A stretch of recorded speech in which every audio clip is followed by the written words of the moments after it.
Hey y'all, it's Nona, and today I'm here with my Do I Still Love It video for August 2022.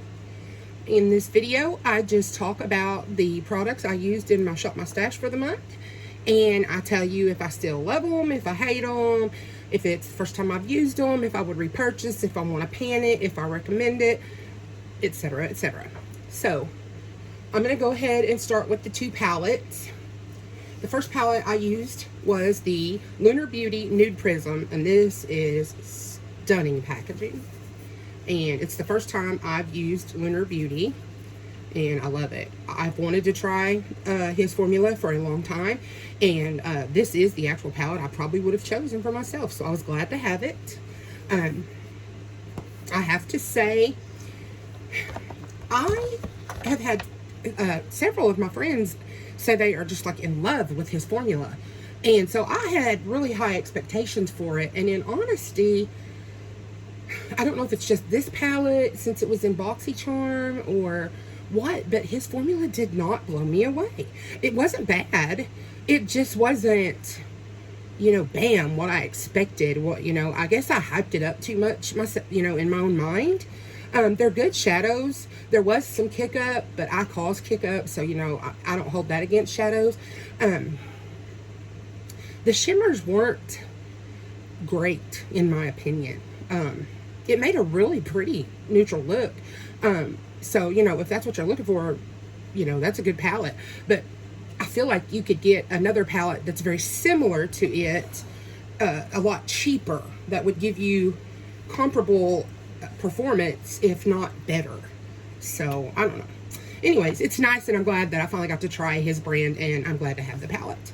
The next palette I used was the Amore Macaron Magic palette. This is one of their 32 shade pressed palettes. I think I have every one of them. My friend Tasha St. James, she has a channel.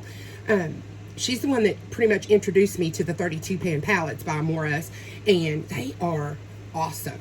Now this palette shimmers are great. I did a green look, and I used the yellows, incorporated the yellows with it. It was stunning. I mean, this palette is amazing. I absolutely love this palette, and it's significantly less priced than the Lunar Beauty.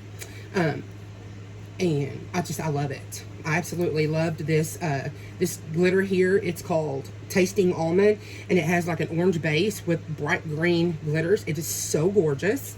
So yeah, I look forward to doing more looks with this palette. And I purchased those palettes off of the Amore website, but you can also find them on Shop Cherry and Always May. So anyways, I really like those palettes. I'm so glad that Tasha showed them. Okay, let's move on to, let's do this primer. This is the Revlon Color Stay Prep and Protect Primer Base. And it has broad spectrum SPF 34. It's right here. I don't know if you can see it. It comes out and it looks like it's going to have tint, but it really doesn't. It blends out. It blends out the tint, but then it leaves like a slight sheen. I mean, very slight. I don't know if y'all can see that there. It dries down nicely. It's a nice primer, just basic. I don't think it does any pore filling or illuminating or mattifying or color correcting. It's just a basic primer. Next, I'm going to show you the powder. I used the Too Faced Do You powder, and I really like this. One of the main things I like about it is the actual component. See, this little plastic deal lifts up, so it keeps your powder from spilling out. I just absolutely love that. If I ever finish this powder, which I have Translucent Radiant Pearl, if I ever finish this, I will probably reuse this container because I just love it. I wish all companies did their loose powders with a cover like that. It's a good basic powder. It does have a bit of luminosity to it. You could probably use it as a finishing powder. I don't like it under my eyes, but all over the face, it's nice enough. It has a nice scent. If you don't like scented products, you probably wouldn't like that, but I do. It's just a basic powder. I got it on a deep sale, which I'm glad. But yeah, it's a nice powder. Next, I'm going to show this foundation. This is the Roma Sharon C Flawless IRL in Real Life foundation. And I have the shade Fair Lady, and then this is the component. This is not the Roma foundation that was released like to Sephora. You can buy this at Walmart, and it's around $20, I think. I have both, and honestly, I prefer this one to the more expensive one. Here is a swatch of it right here. It is a little warmer than I prefer, but I used it with this Fenty concealer, Fenty Beauty, and this one is in 110, and it's really light. So together, I think they worked really well together. I like both formulas. They're both pretty well, they dry down. The concealer feels super silky, but the foundation definitely dries down almost like powdery. They both have great coverage. I don't know why I'm talking about them together, but I like the both of them. I've always liked the Fenty concealer, and I was really surprised that I preferred this Roma foundation to the one you get at Sephora. I don't know. I just think this one has more coverage, and it sits on my skin better. I like it. I don't know what else to say.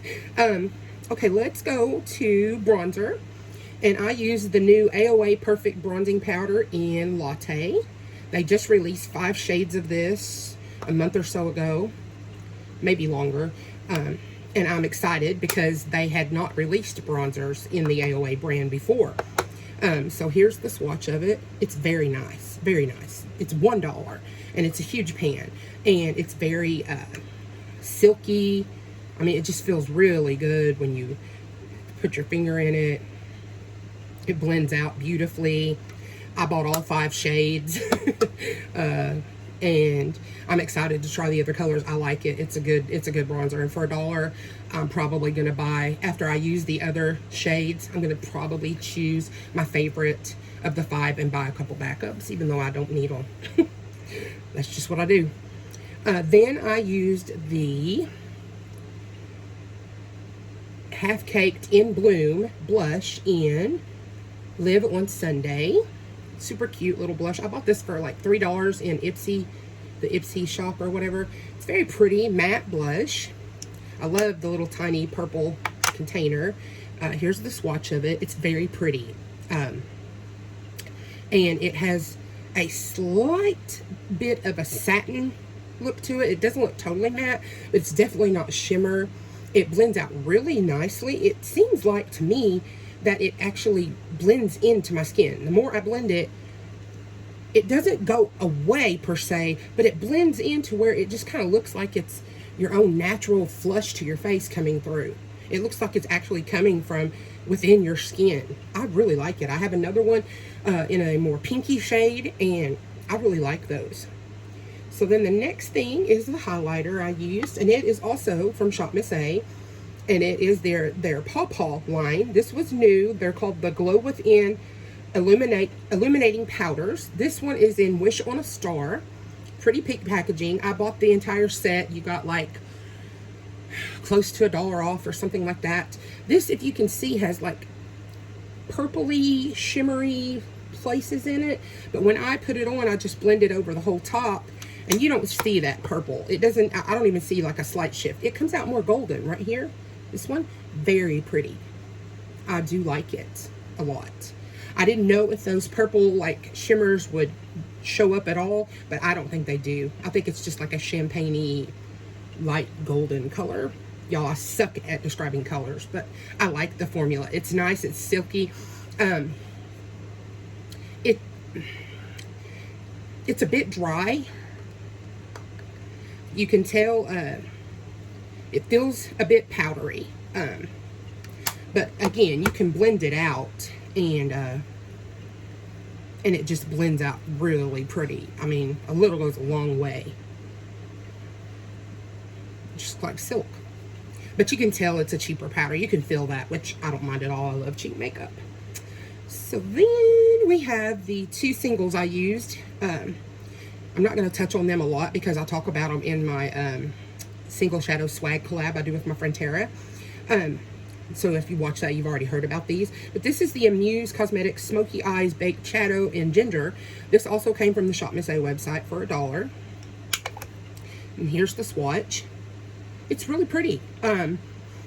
Typical baked shadow formula. It's not very shimmery. I actually used it in the outer corner and in the crease on a couple of the looks I did. I did not use it as a shimmer shadow because it's more of a matte. And I don't know that I like matte baked shadows as much as I like shimmery baked shadows. But it's a nice shadow. It worked. It blended nicely. It can blend away if you blend too much. But for $1, it's a nice shadow and it's a big pan. So then the next single shadow I used was a liquid one. And it is by the Beauty Crop.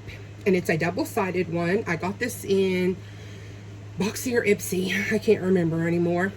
But this one is the shimmer side. And it is called Fudge. And this is the matte side. And it's called Cinnamon. Now, in my opinion, I think it should be the other way around. But it's not. So here is Fudge, Cinnamon rather, and then this cinnamony shiny one is called Fudge. I just don't get that, but they both worked out fine. I used the the cinnamon one, the matte one. I used that in my crease and blended that out, and it was more as a base for me to add other shadows to, and then the Fudge side, the more shimmery side, I used that on my half of my lid in a look I did, and I thought it was really pretty. It wasn't as shimmery as I would have thought. I blended it with my finger after I applied it with the doe foot, but it's nice. I mean, nothing to write home about. I wouldn't pay, you know, the price for this over like a e.l.f. one liquid shadow. I mean they were nice enough, but they weren't great. So then let's move on to lippies. I used this Stila Stay All Day liquid lipstick. I guess it had a sticker on the bottom that came off, so I do not know the name, but it's so pretty. Here is the swatch. It does dry down matte, and I really like it. I love the shade. It looks darker when it dries than it is in the tube. That's the only thing I can say. But that's with most things. If they dry darker than they appear when they're in the tube. But I do like it. I like Stila's liquid lipsticks. Y'all, I'm stumbling over my words today. More than usual. So then the second one I used is the CoverGirl Outlast Ultimate Bella Bellini is the shade. And it is this like neon orangey red. And it's right there. And I just thought... I'm not really that into red lips, but since that one is pulled so orange, I thought I'm just going to give it a try. I ended up liking it so much that I used it in 2 different looks that I actually recorded. I love it. It dries down. It goes on really moussey, but it dries down matte. It's thin, but I just love that shade. And I have, I don't know, probably 10 in that line, so I'm going to pull some more of them and use them more often because I love that shade, which that's what I like about, you know, pulling, you know, different things every month and putting combinations of things together that you might not be comfortable with or have thought of in the past, but, you know, then you find something you love. I don't know if I'm explaining that correctly, but then let's do the liners. I used the AOA gel liner in Starfish. These were new, and it's a purple. And this is it here. And it looks like it's very powdery, like a very powdery purple. And I did a neutral look with the Lunar Beauty palette, and I used this as a pop in the waterline, and I really enjoyed that look. The next one I used was the LA Girl Shockwave Neon Eyeliner in Screamin'. It's this beautiful yellow here. Y'all know how I feel about these. I love them. I used this when I did the look with this Macaron Magic palette. I did a yellow, green, and orange look with this in the waterline, and I loved it. The brow pencil I used was the Fenty Beauty. Huh, I didn't realize I pulled the Fenty concealer and the Fenty brow pencil. And here it is. It's a very tiny, tiny little pencil. Very tiny. And it's kind of dry. It could be because this one's getting older. I like the shade, but it's hard for me to not break the actual pencil by pressing too hard. I prefer a bigger, more triangular shaped brow pencil, because it covers more real estate with less strokes. So it's a nice one, you know, but I don't think I would repurchase it. And, you know, for that price, like I said, I prefer a more triangular shaped brow pencil. And what do I have left? Oh, the setting spray. This is the Latte Everyday Vacay setting spray, and this smells so good. It smells like coconuts. It has a really nice mist. I like it. I don't think it prolongs my makeup. As a matter of fact, I want to say it gives me like more of a sheen. I don't know if it's supposed to do that, but I love the scent. But if I want my makeup to stay on longer, that's not going to be the setting spray that I pull. So that was everything. If you like these types of videos, please like, comment, share, and subscribe. Hit that bell so you're notified every time I upload a new video. Love to all. Talk to you soon. Bye-bye.